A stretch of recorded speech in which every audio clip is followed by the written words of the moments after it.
Dear all, welcome from my side to this year's DASICON event, Sustainability, Security, Stability, the Future of Food. I am Ema Odra Raščan, a student of the 26th MAIS program at the Diplomatic Academy, and it is my honor to moderate this breakout session, Every Step Counts.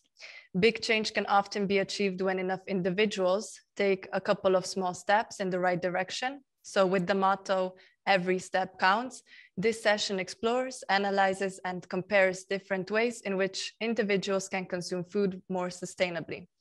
We aim to point out that small steps really can lead to big changes. Our panelists, Piechotta, Theresa Imre, and Theo Koch are already here with us, so a very warm welcome to all of you. But just before I give them the floor, let me introduce the plan for this panel. We will first hear introductory remarks from our distinguished speakers, and then I will open the floor for questions from the audience. As we're all used to the Zoom platform by now, let me just remind you to keep your microphones turned off while the others are speaking.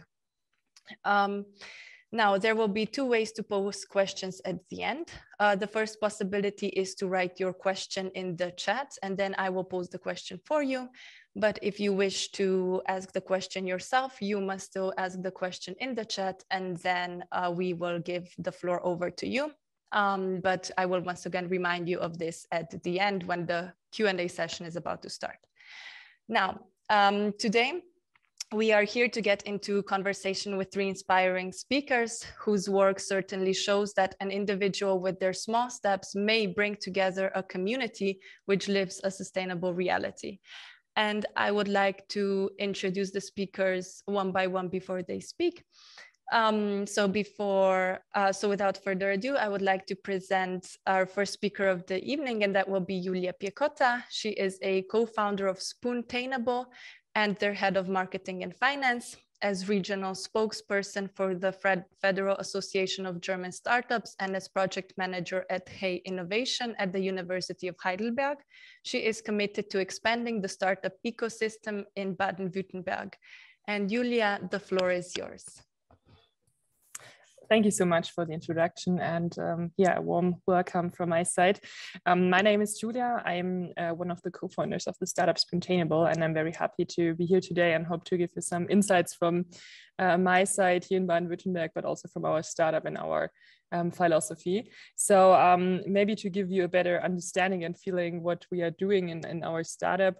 When Amelie, my co-founder, and I met, it was like, I think it was in the year 2017, the topic sustainability wasn't that much in the news and a topic in every mind. But of course, there were some people who are talking about it and wanted to try to be more sustainable, but the word sustainable or sustainability wasn't a word that was much used. So especially the terms of plastic pollution, everyone had it in mind, but there weren't that such great solutions. But what we tried, we wanted to focus on this plastic pollution and wanted to start with a really simple product to have an alternative for single-use plastic, especially for cutlery. And we decided to focus on the ice cream industry because I'm not sure how you're eating your ice cream, you guys, but I love to eat it with a spoon, right? Because otherwise it's melting away and then my hands are, I don't know, sticky and so on. So I really love to do with the spoon. And we did some research and found out that there are more than 360 million ice cream spoons made out of plastic alone in Germany, which are thrown away in like just using them for once, like for 4 minutes, right? And we decided, okay, why not focus on this part? Because it's like very simple. You can eat the cone, you can also eat the ice cream. Why not eat the spoon as well? And we started baking actually in our shared kitchen as students. We baked our first spoons, and of course it didn't went well. So it didn't work. But we decided, okay, we need something more stable. We need a resource that is more, that leads to to stability in our spoon, and to make it possible to eat ice cream with it, right? And we found out that there are fibers, so mainly from the cocoa shell, which are full of natural fiber and make it to really stable product. And what we found out as well was that these fibers are made of the shells of the cocoa beans. So you all know these big cocoa fruit, and inside these cocoa fruit are the small beans. And these beans have a shell, and this is not used for the chocolate industry or to make chocolate because it's too rough to make chocolate. And yeah, this was our first prototype. So we started baking our first edible ice cream spoon made out of these rescued cocoa shells. We now do it also with oat husk. And here we have a bright portfolio of spoons actually, and other cutlery alternatives. And this was our main product. And the first spoons were sold, of course, to Germany in 2019. We afterwards started a crowdfunding campaign and started optimizing our recipes, started focusing on bigger cutlery alternatives. And right now we are available in more than 15 countries all over the world, and trying to revolutionize this gastronomical sector in order to provide sustainable alternatives. And what is really special about Spoontainable is that we are trying to focus on the whole supply chain. So as our brand name, our company name says, Spoontainable, spoon and sustainable. We are trying not only to make sustainable spoons, but also to be sustainable. So we are trying to focus, of course, on the resources, which is by using upcycled products, right? So we are using the shells of the cocoa bean or of the oat. There are several more fibers we could use. Right now we are in the middle of these prototyping process and trying to figure out what other products our customers want to see. But there are plenty of possibilities. So the resources are one of the topics, and then it comes to the packaging. It also comes to the to the marketing and to the sales and so on. And what we try is to really produce our spoons in Germany, so regional. We are not producing them in, I don't know, in China or India or somewhere else where it might be cheaper, of course, but we really want to be authentic with our philosophy and our vision. And this is also with the packaging. So of course, we need a bigger packaging. We need to sell them in bulkware for our gastronomical sector. And we try also to provide sustainable marketing material, right? So this is that we are trying to use recycled paper, right? And to give our employees also the understanding and the feeling that they should not print everything. And we are trying to don't use any paper in our office as well, and turn on the light, and right? So such really small things, but I think this is what really makes the impact. And we are really trying to overthink every step in our supply chain in our company in order to be sustainable, and to show that sustainability is led by every single decision you make, and as well as an individual, as a company, and so on. And with our products, which are really, really small, we want to show that you can create a really big impact. Just imagine substituting all of these 360 million plastic spoons alone in Germany, right? Looking worldwide on the plastic consumption, we would be able to substitute tons of plastic. And of course, one can say that every product is not that sustainable, but still here we would use leftovers from the food industry. We would use something which is biologically edible, right? And you can throw it away, but nothing happens to the environment and so on.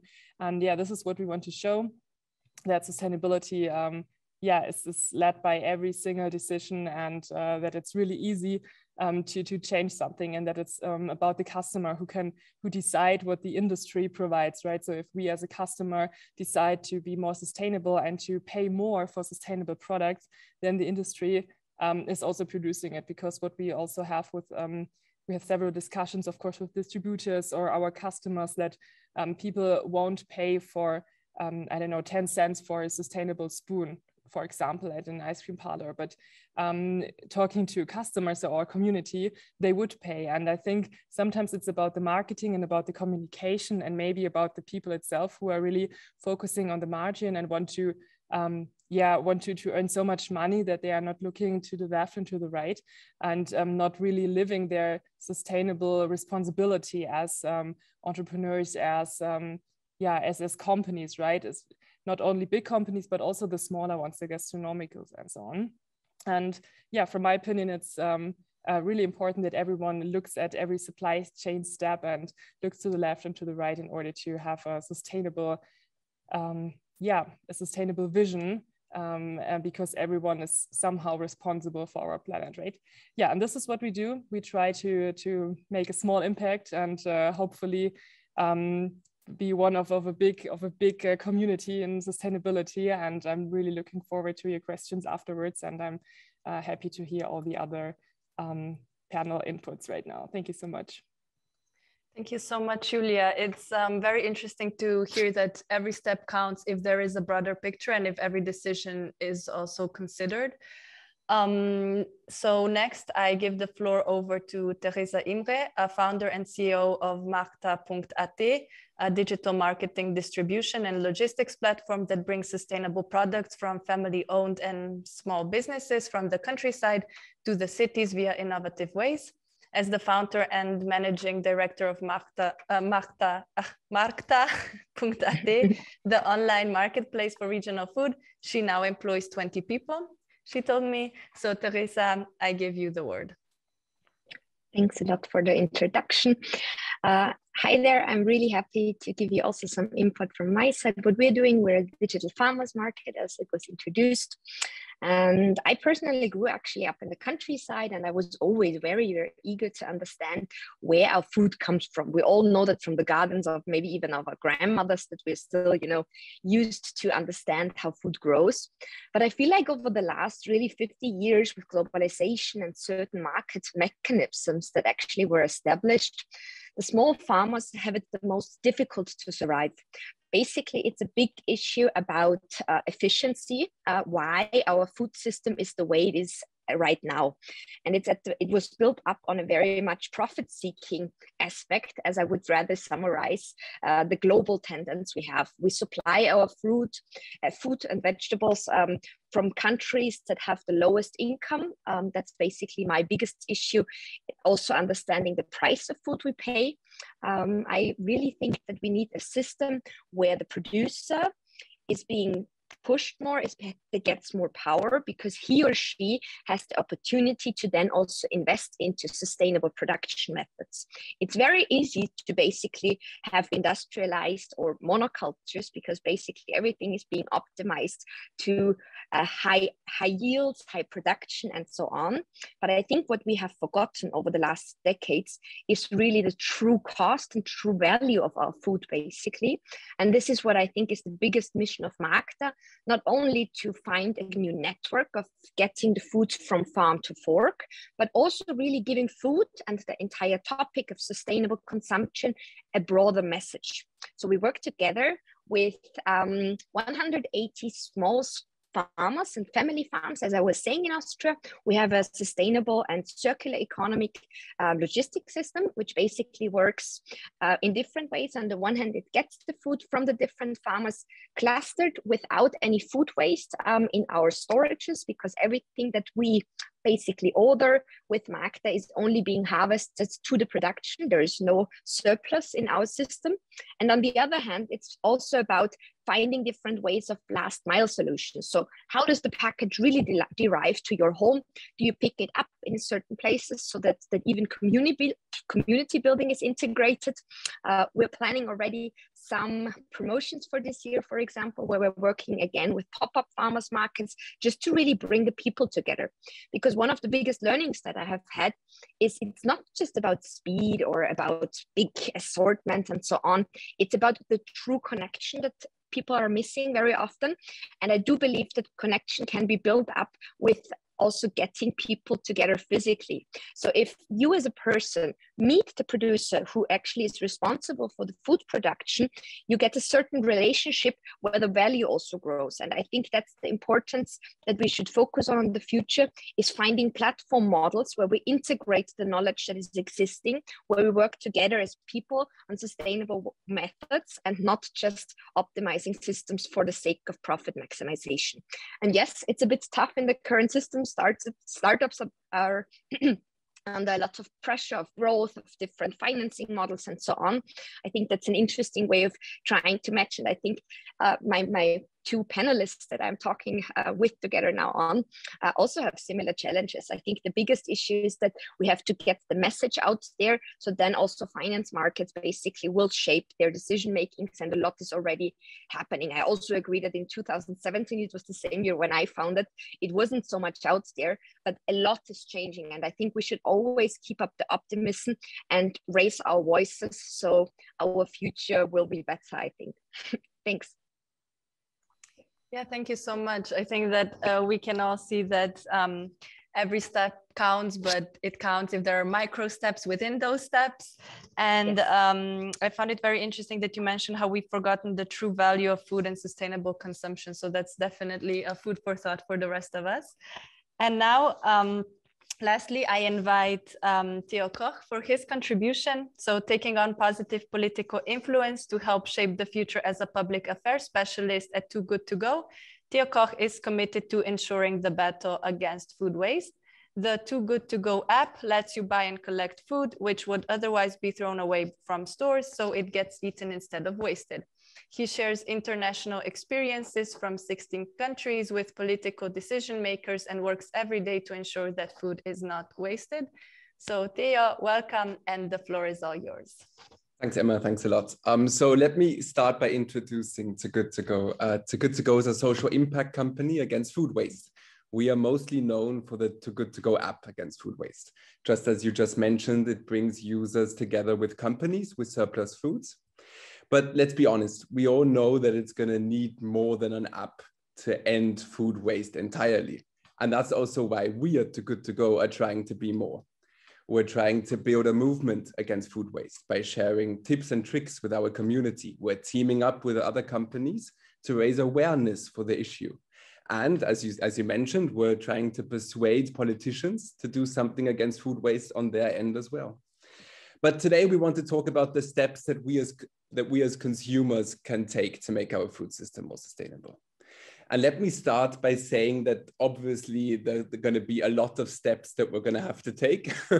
But one of the most important things we're going to have to change is we're going to have to stop throwing food away. Currently, we are wasting 40% of the food that is produced worldwide. In Austria, this sums up to the incredible amount of 1 million tons of edible foods every year. And I know that when we think of food waste, we mostly as a first reaction think of an ethical issue and not that often of an environmental issue. And at the same time, when we think of the climate crisis, we all see nuclear power plants, airplanes, cars, and plastics in the ocean, and not food that's being wasted. But this is a big mistake because food waste has a huge negative impact on the environment. And this negative impact that food waste has means that we also have a major opportunity in the fight against it. Incredible 10% of the global greenhouse gas emissions come from food waste. And now let me take a moment to put the number of 10% of the greenhouse gas emissions into perspective. If food waste were a country, it would be the country with the third largest greenhouse gas emissions in the world after the US and China. 10% of the greenhouse gas emissions means that food waste has a similar negative impact on the planet as traffic does. This may surprise you. Let me be honest, it surprised me a lot the first time I heard it. But we can't forget that when we're throwing food away, we're throwing all of the resources away that we invested into the production of the food. We invested a lot of water, land, fertilizers, energy, and electricity into the food. And that's what Too Good To Go is all about. We want to fight food waste.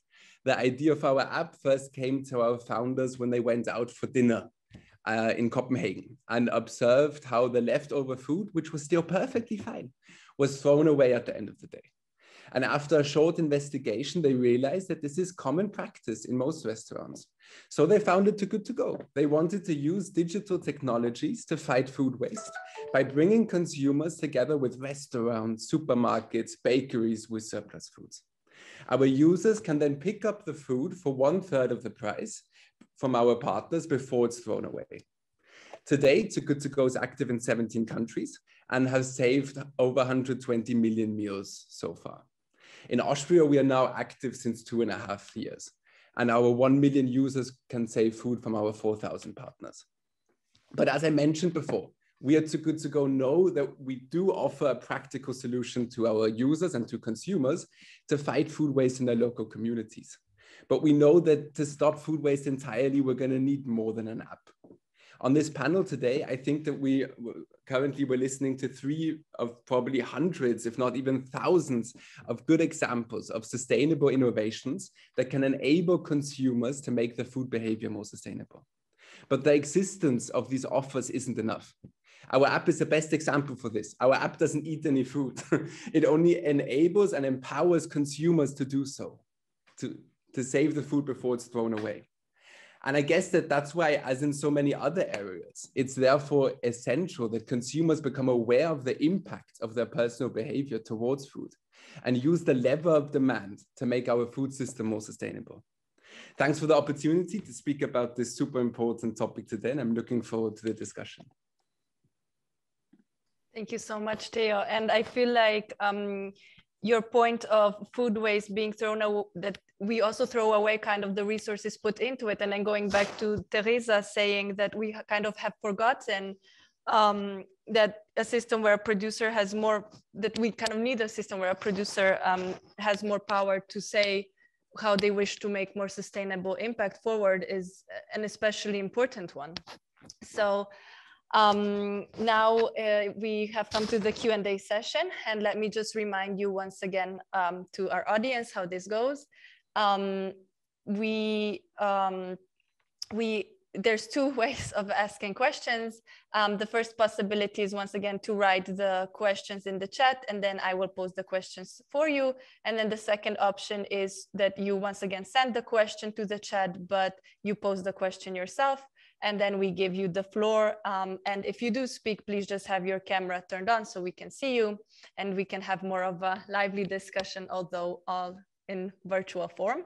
And I will just be accepting 1 question at a time, and then we will give the floor to our keynote speakers. So if there's any questions, the floor is yours. And I see there is already a question. So I invite Casper to the floor. Yes, thank you. Thank you all for your presentations. I must say I just knew about Too Good To Go before this, but it all seems that well, your purposes. Well, you can hear me clearly, can you? Yeah. That the purposes behind your companies are well on what we need, let's say. So, but my question is both Too Good To Go and Spoontainable especially are contributing to ameliorating the environmental impact of our current consumption modes, and especially the developed countries like Germany, Austria. But while there clearly is a positive impact of this, I think it doesn't really change the actual problem, which is the consumption mode we have. So it's basically profiting from something which could be more sustainable in terms of people could just sit in ice cream bars and eat their ice cream with a spoon and from a cup, and this can be cleaned. And also for Too Good To Go, it's my personal experience often for some products, at least in supermarkets, where you get types of food which are not really wanted before. So you get like salads wrapped in plastic and a lot of the things I wouldn't usually buy. It's if this wouldn't then be sold at Too Good To Go, the companies would make a loss. So they're kind of also not stopping producing more of these salads or snacks, because it's kind of interfering in the market. I don't know if you're aware of the problem, or if you get what I mean. Yeah, so my question would be, are you aware of this, and maybe are you doing something against that? Is there something in your public policy, so especially Spoontainable and Too Good To Go? Thank you so much for the question. If I just start maybe, Theodore.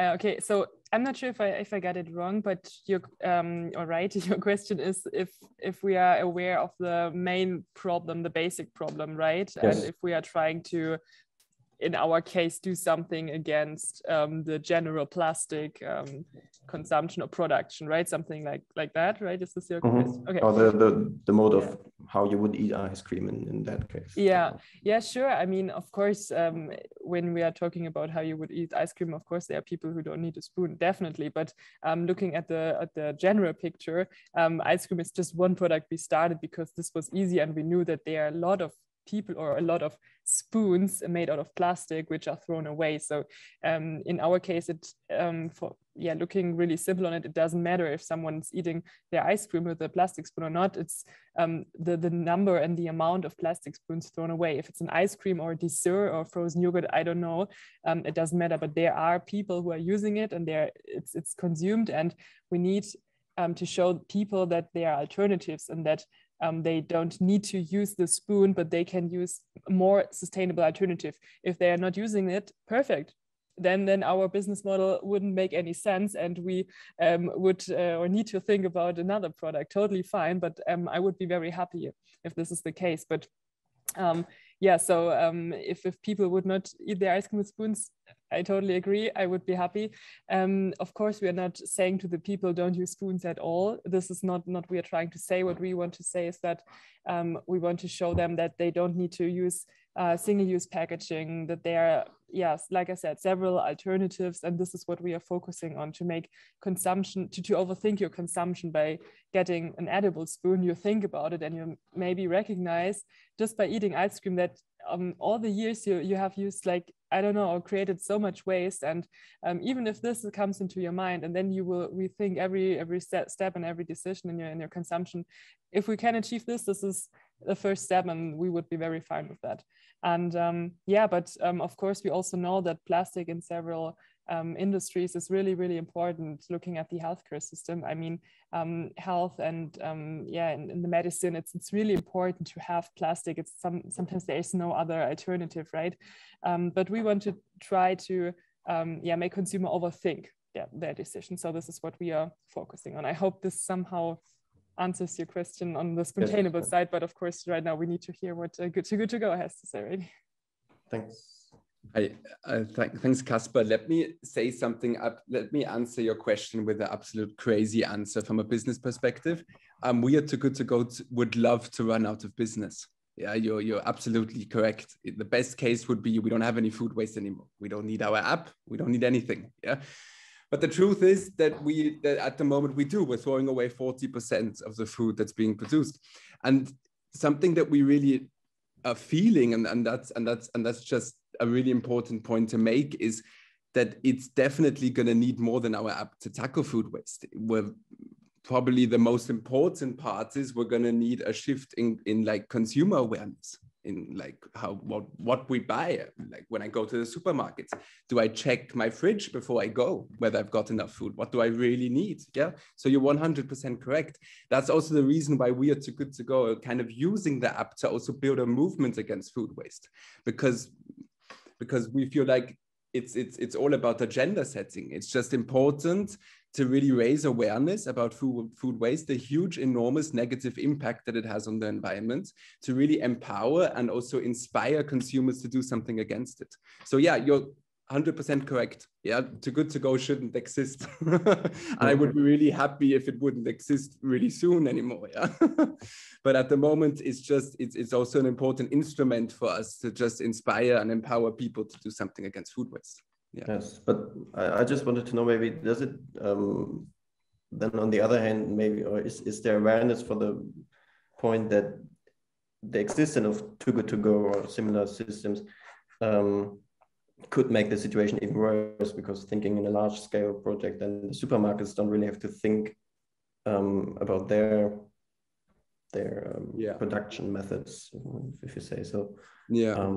They wouldn't have to well, they're less incentivized in thinking about how much they order and how much they actually need to Yeah, I totally understand that. The thing is that with Too Good To Go, we've got a fixed price model. So all of our partners can only sell their products to 1/3 of the original price.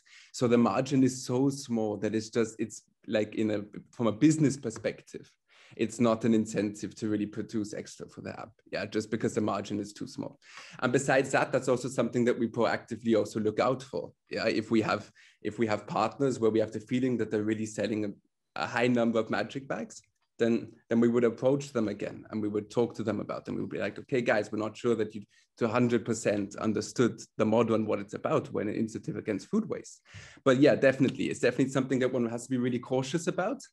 But then again, due to the really small margin, it's not a big issue that often happens. Yeah.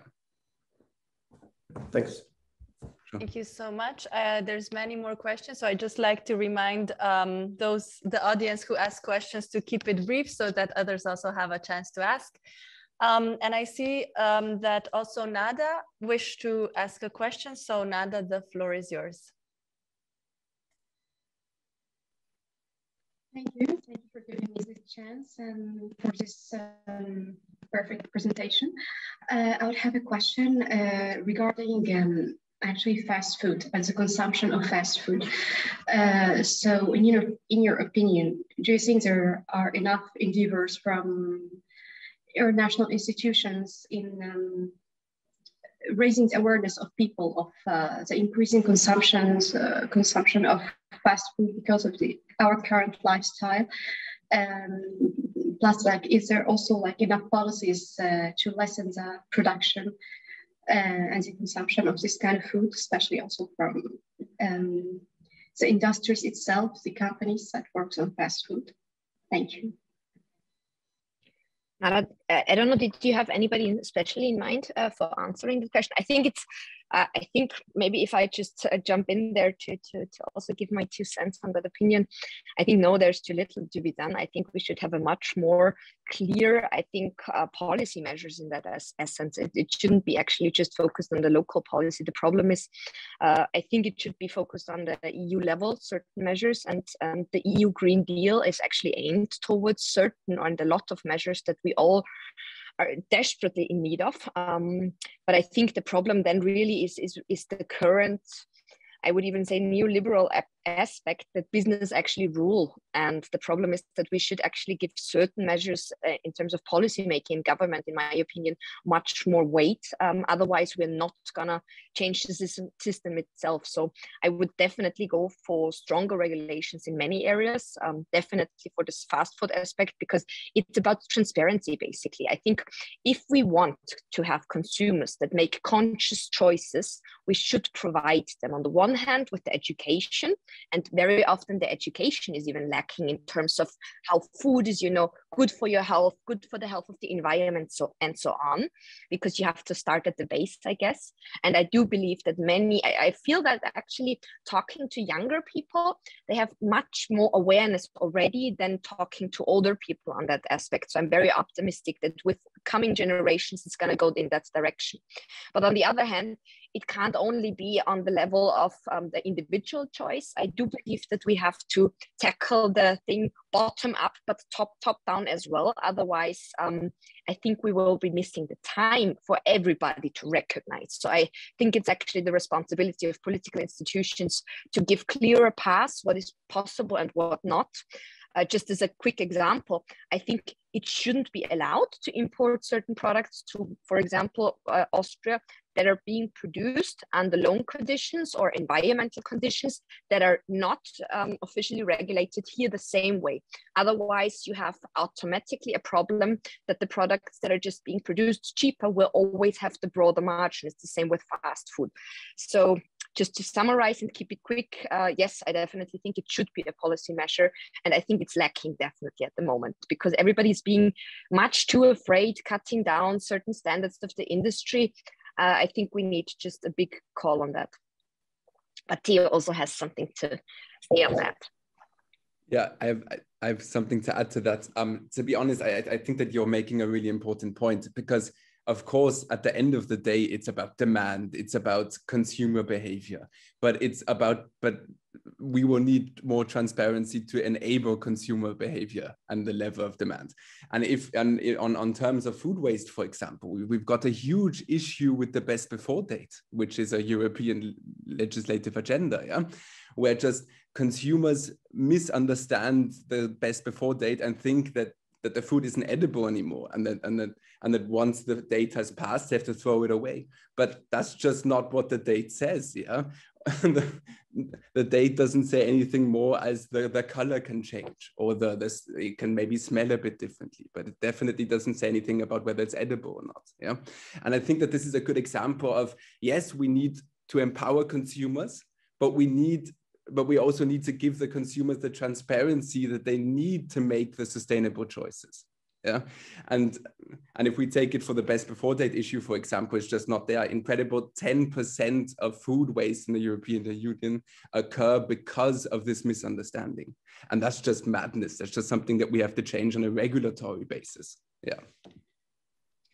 And just my last sentence on that, I think the biggest issue that we all are facing is the greenwashing aspect, because if big corporates really put their sustainable, they're fooling consumers, and that's really what makes me much more even active in that aspect, because I believe if it's allowed to put the word sustainable and circular economy, and even really, I am looking at one of the fast food or the fast delivery services in Vienna, and their biggest claim is safe food. But the problem is they actually have that in their system, that because they buy so much, they want people now to help them save food. But basically, if they would just think about the logistics systems, they could avoid it at all. And that's what's the problem, I think, in terms of that's definitely the biggest challenge, because if you allow greenwashing, then the consumer, you can't give them really the responsibility to understand every aspect of every business that is out there.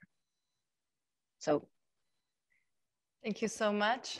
The questions are piling up, so I will quickly give the floor to Stefania. Hello. First of all, thank you so much for this very informative panel. My question is in regards to sustainable measures are very much seen in developed countries and in the European Union.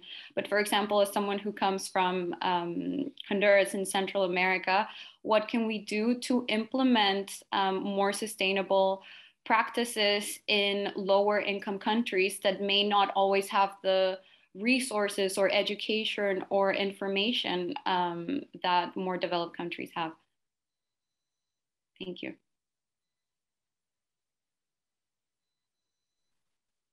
I could go on, sir. Thanks. Yeah, thank you so much for the question. Actually, a really difficult question because when it comes to education and of course also money and industrialization and so on, it's really difficult to create a sustainable impact, right? And in this case, I mean sustainable not only in terms of environmental sustainable, but in long-term sustainable, because we see this sometimes when NGOs work in a not that developed country, that it's for the moment it's great and there's something changing, but it's not in that people's mind, right? And I think actually it takes time. I'm not sure if this is the answer you want to hear, but in my opinion, it's one of the answers. It takes time. We need role models there. We need maybe we need to be more patient, but it's also somehow political decisions, right? We need to make sure that the politicians are also trying to optimize the regulations in terms of the industries there, and then that it's something like a top-down system, because when the people which are in this case like down, right, are not feeling it from politics that something is changing and that they need to change, then the system can't change, right? So they need regulations, maybe more money for education. It needs to be implemented in the school systems or yeah, something like that. So this is maybe one approach, but I'm not sure, maybe the others have some more ideas. It's difficult to say who starts. Sorry, Theo. Just maybe also, I think we live in a very imperialist system in terms of how we think the Western civilized whatever think, and don't get me wrong, I'm extremely criticizing how we put ourselves above certain standards, certain countries and so on.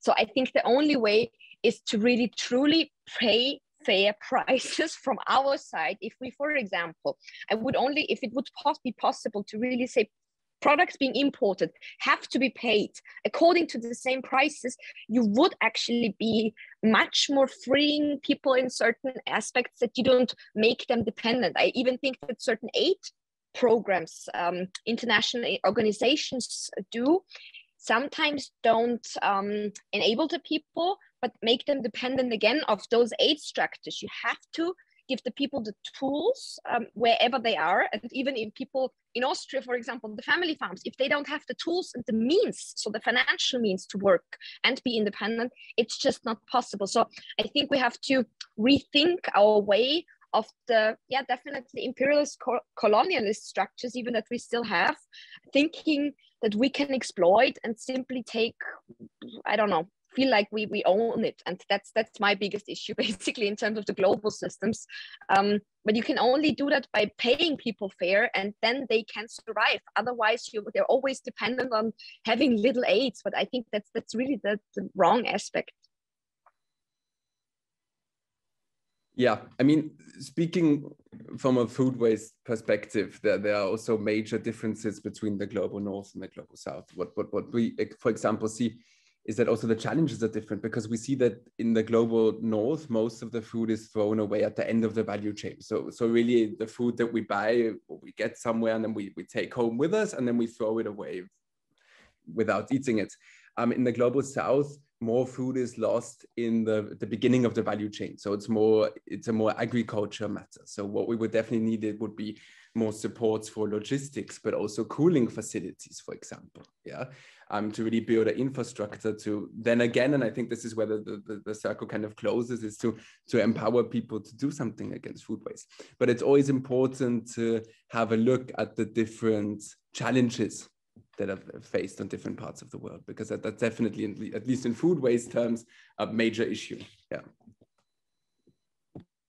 Thank you very much. And I see there's another question from Theodor. Theodor, the floor is yours. Yes, thank you very much. And thank you to the speakers for the insightful presentations. My question is quite short.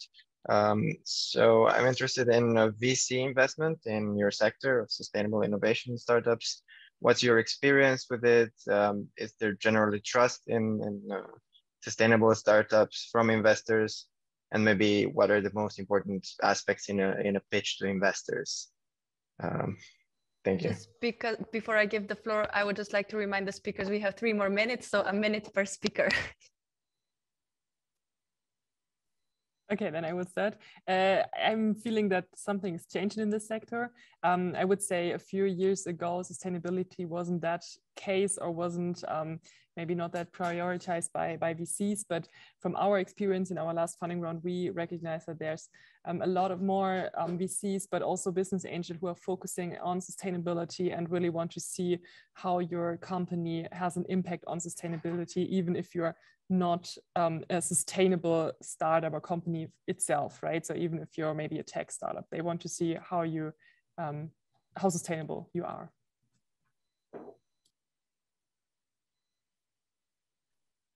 So I follow up. I think it's a decision basically if you want. So I I also agree that the sector is growing. The only problem I think sometimes with the in general aspect of capital flow, how we organize it very often in the startup world, and venture capital is one of the biggest things that a lot of enterprises depend on.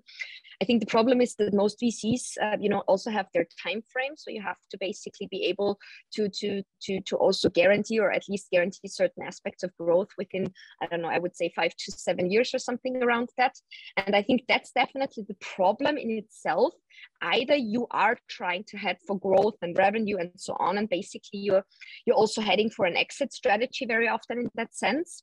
Or on the other hand, as I try to organize it with Markta, if you avoid to actually use money where you guarantee certain growth aspects or profit aspects of your business itself, it can also be freeing to understand different financing models. So there's a lot of funding out there. There's a lot of basically private equity, which is also kind of interesting, which aims towards different goals. I would love to actually find models and even support models that VCs also have different modes of return, so that they're not only dependent on selling the company afterwards, because basically that's the biggest challenge you have to make often as a startup founder. Yeah, what's the scenario for the, I would say, next even 10 to 15 years, I guess.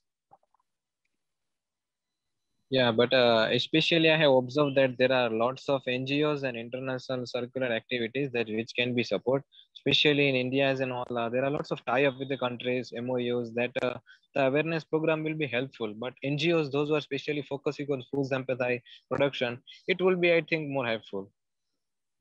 Am I right? And perhaps, Theo, would you have some closing remarks on the startups? Yeah, well, to be honest, it's not my field of expertise, but I definitely agree. Without a doubt, a lot has changed. I think that's something that everyone can really feel, and that's a really positive thing. Something that we were just talking about a few days back is also a positive aspect of this is also that it also applies to public funding. We also see that public funding requires, fortunately, more and more often also sustainability aspects, which is, of course, also a positive development. Yeah. All right. Well, thank you to the audience for the interesting questions and to panelists for their informative answers. And I hope that the audience will take with me this message of having heard such innovative ways and such energy brought with the startups and with the ideas, and that we are as consumers aware of how much is now on our plate. So we've heard what big steps and micro steps Theresa, Julia, and Theo take, but I think it's up to us now to live their preachings. So thank you all for joining us virtually, and I hope to see you also at other panels. And thank you once again to the speakers for taking time. Moderator, at last I would like to say something. Sorry to interrupt you, but at last I would like to say something. Can I add? We have to end at 45 because there's another panel happening. On this, I understand. Just 1 minute. link. And for better communication, can we make WhatsApp group for our reviews and all? If you don't mind, can we make WhatsApp group? If you would like to contact anyone, it's best to do it per email. If you wish to contact the speakers, perhaps the speakers may or drop their business emails in the chat, and that is the best way, I think, to get in touch for further elaboration. So thank you all, and have a good day and a wonderful weekend.